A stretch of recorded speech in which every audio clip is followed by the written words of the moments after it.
Welcome back to Craigz, and in today's video we are going to be looking at 10 infamous prison murders. Don't forget to hit that subscribe button. At number 10, and we have Leslie Bailey. Leslie Bailey was in a gang of child molesters led by Sidney Cook, now considered one of the most notorious paedophiles in England. The group would either hire rent boys or kidnap young boys for gang rapes. Cook's gang are suspected of killing up to 9 different boys during these orgies. Bailey, Cook and 2 other men were all involved in the kidnap, rape and murder of a 7-year-old boy who they lured away from a fair to a nearby trailer owned by Cook. At the trailer, they drugged and gang raped him before he died. His body has never been found, despite Cook admitting to knowing the location. The other confirmed murder occurred when Cook charged 3 men, including Leslie Bailey, £5 to rape a 14-year-old named Jason Swift, who died as a result. Bailey was the only one who confessed to the crimes, and as a result, he was given 2 life sentences. Les Bailey chose to be in the segregated area of the prison for his own protection. Despite this, on October the 19th, 1993, he was strangled to death by 2 other inmates, Michael Caine and John Brooks. It has been theorized that the killing was carried out as a favor to one of the victims' families. At number 9, we have Mitchell Harrison. 24-year-old Mitchell Harrison was a convicted paedophile. He was serving a sentence of just 4.5 years for raping a 13-year-old girl.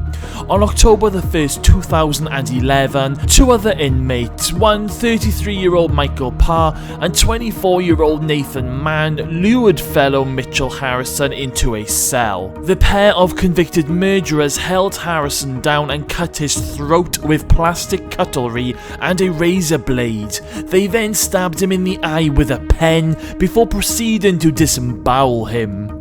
Their original intention was to cut out his liver and eat it, but they ultimately did not follow through on this plan. The murder of Harrison shows how brutal prison can be, and all it took was a few minutes alone for him to become the victim of a horrifically savage assault. The crime shocked England and made headlines around the world. At number 8, and we have Charles Schmidt. Charles Schmidt's horrific crimes made him one of the most famous American criminals of the 60s. On the 31st of May 1964, Schmidt and one of his girlfriends and one of his friends lured 15-year-old Aline Rowe to the desert. There, Schmidt raped her and beat her to death with a jagged rock before the 3 buried her. Schmidt's motives was simply that he wanted to kill someone and to see what it felt like. At his trial, which was the subject of massive media attention, Schmidt was sentenced to death but later commuted to life in prison. Over the next 5 years, Schmidt made 3 escape attempts, failing each time. Despite this, he remained arrogant and frequently annoyed with other fellow prisoners. On March the 20th, 1970, Schmidt was stabbed 20 times and viciously beaten by 2 other inmates. He lost an eye and a kidney, and he died 10 days later.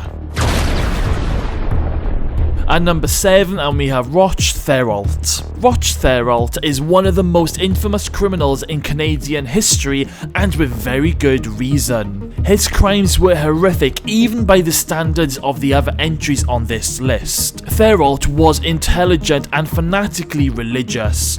In the 70s, he amassed a cult of around 40 people who he called the Ant Hill Kids.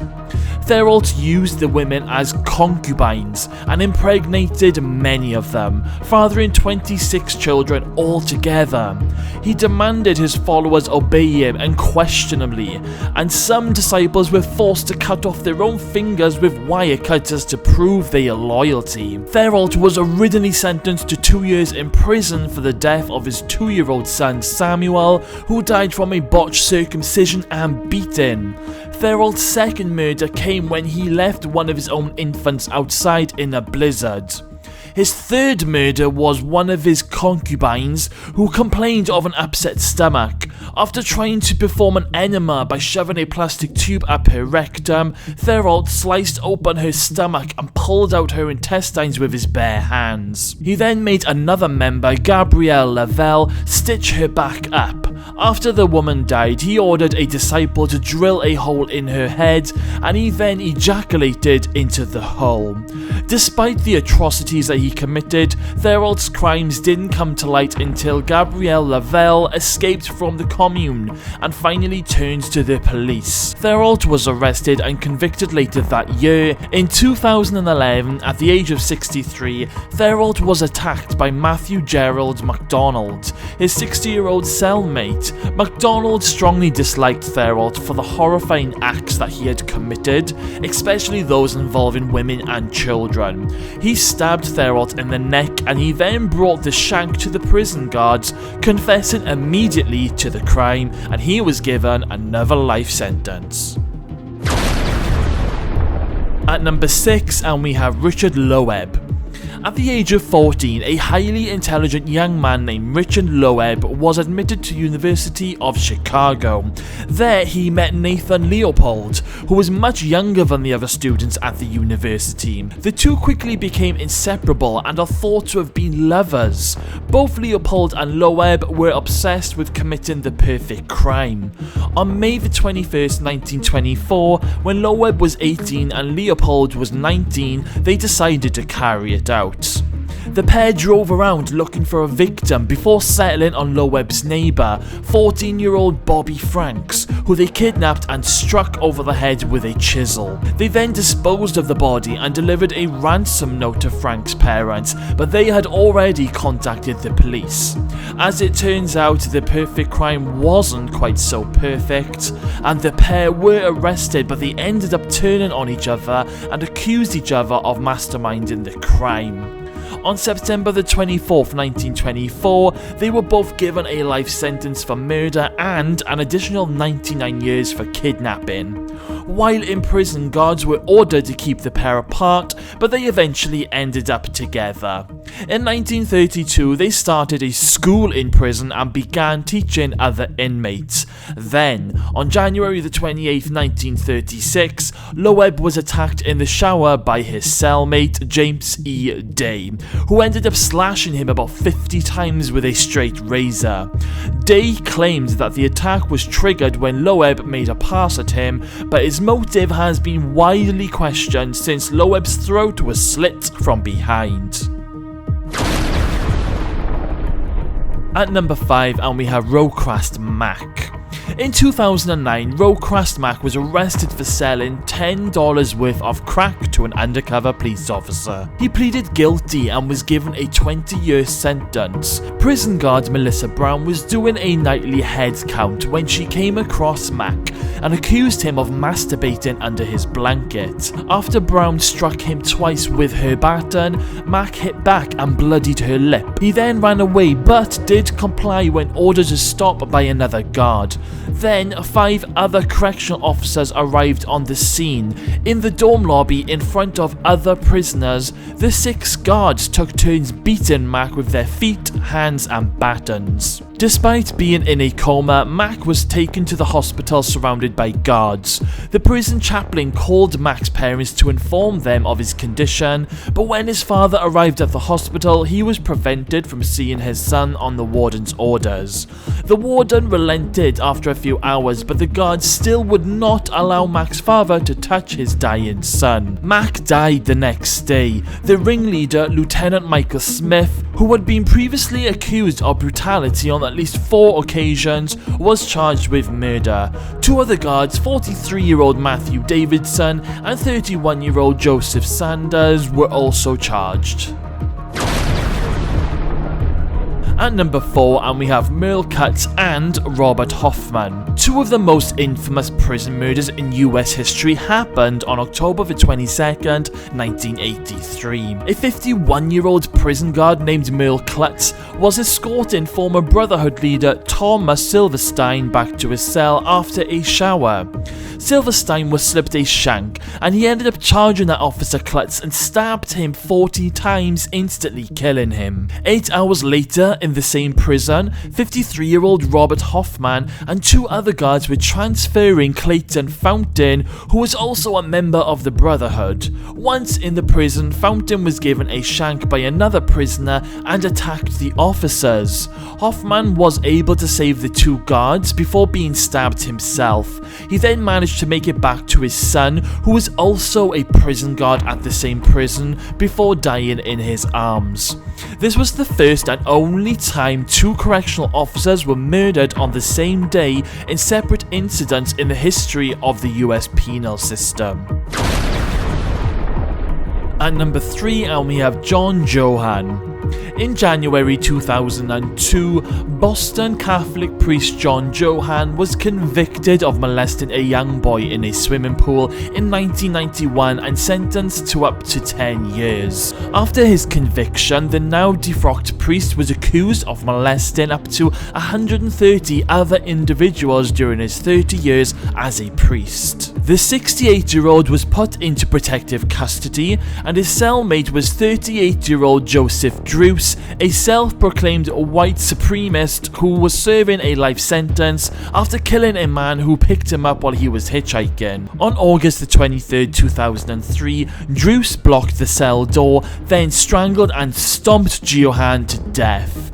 It has been theorized that the guards may have turned a blind eye to the murder, since only 1 officer was on duty instead of the usual 2. It has also been suggested that Druce may have been planning for the murder for some time.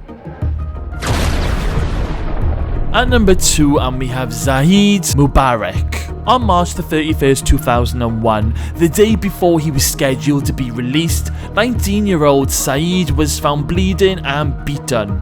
He died 7 days later. Zahid had been sentenced to 90 days for stealing around $12 worth of razor blades. He was already incarcerated in Feltham Young Offenders Institution when 20-year-old Robert Stewart was moved into his cell. Stewart was a dangerous offender with well-documented psychological problems. He had already stabbed another inmate to death and was fascinated with killing for racial reasons. Despite having records of over 186 incidents showing Stewart to be a violent, mentally unstable racist, prison officials still made the decision to pair him with Zahid. On that soon-to-be notorious night, Stewart broke the leg off a table and beat Zahid to death. The murder was widely reported and caused a huge scandal in the UK prison system. In 2004, a public inquiry was opened to determine if Zahid's death was attributable to negligence on the part of prison officials. Since then, efforts have been made to improve conditions, especially for non-white prisoners. And at Craig's top spot number 1, we have Albert DeSalvo. Between June 1962 and January 1964, 13 women were strangled to death in Boston. Most were elderly women who lived alone. 11 of the murders were thought to have been committed by one individual. The victims were all sexually assaulted, most were strangled with their own nylons or undergarments, and there was never any signs of forced entry. The serial killer was infamously called the Boston Strangler. Eventually, 29-year-old Albert DeSalvo was arrested for a seemingly unrelated string of sexual assaults. He would knock on women's doors and claim to be a modeling scout. The victims would invite DeSalvo into their homes and he would feel them up while measuring them. He was eventually arrested for sexually assaulting a woman at knife point. While being interrogated by the police, DeSalvo confessed to all 13 murders. On November 25th, 1973, DeSalvo desperately wanted to talk to his doctor about the Boston Strangler case. They were due to meet the next morning, but DeSalvo was stabbed to death that night. Because of the level of security at the hospital, it has been suggested that the murder was a conspiracy between employees and inmates. Due to the lack of physical evidence, DeSalvo never stood trial for the Boston Strangler case. However, the murders did stop after DeSalvo was arrested, and in 2013, a DNA test found that semen discovered on one of the victims was almost certainly his. And that was 10 infamous murders. So guys, what did you think of the list? Let me know your thoughts in the comments box below. Okay guys, well if you're still here, then thank you all for sticking around until the end of the video. Make sure you smash that subscribe button, stay safe, and I'll see you all again very soon.